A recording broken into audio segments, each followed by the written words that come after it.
The Beaches podcast is going to give you everything you want to know about a beach before you go there. I hope you enjoy the show. Be sure to check out our website, www.sandee.com. Without further ado, let's get into the show. All right, everybody, welcome back. Ready to dive into another fascinating corner of the world. Today, we're heading straight to the sparkling Adriatic Sea. We're talking Croatia.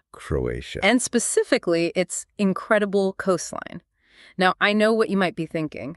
Beaches, sunbathing, swimming in that crystal clear water. Beautiful, isn't it? Absolutely. But trust me, Croatia's coast, it's so much more than just a pretty postcard.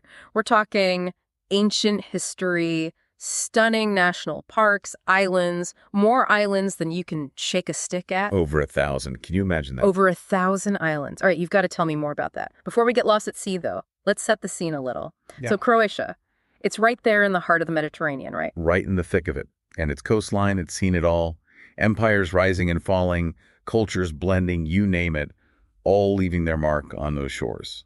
Okay, so we're not just talking about pristine beaches here. We're talking about a place steeped in history. But let's talk about the Adriatic itself for a sec. What makes it so special?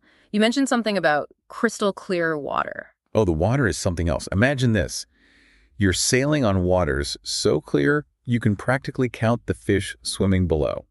And those islands we talked about, many of them are just begging to be explored. Gee, this is what gets me excited. Islands galore. So we're not just talking sunbathing here. We're talking adventure, right? Island hopping, hidden coves, maybe even some ancient ruins tucked away. Exactly. You've got sailing, diving, exploring all these little pockets of paradise.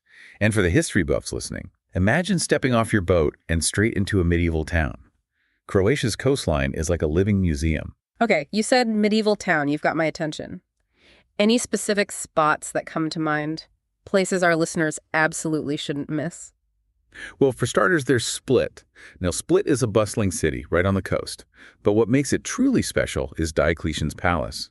Imagine a Roman emperor's retirement home, but instead of being some dusty ruin, it's a vibrant city center. Shops, restaurants, apartments, all within the walls of this ancient palace. Wow, that's incredible. Talk about a blend of old and new.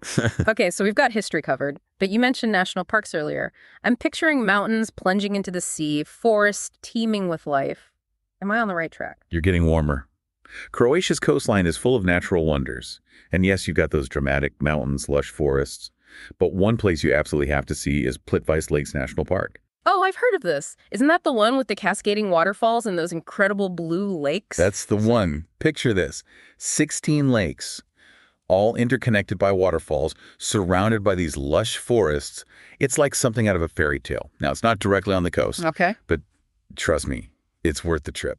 So what we're learning here is when it comes to Croatia's coast, there's something for everyone. History, nature, adventure, you name it, Croatia's got it. So, listeners, here's your challenge. Forget those cookie-cutter vacations. Start picturing your dream Croatian escape. Will you be setting sail for hidden coves, getting lost in the heart of a medieval town, or maybe hiking through those stunning national parks? The beauty of Croatia. The choice is yours. Thanks for listening to the show, and be sure to tune in next week for your favorite episode about some of the best beaches and beach information in the world.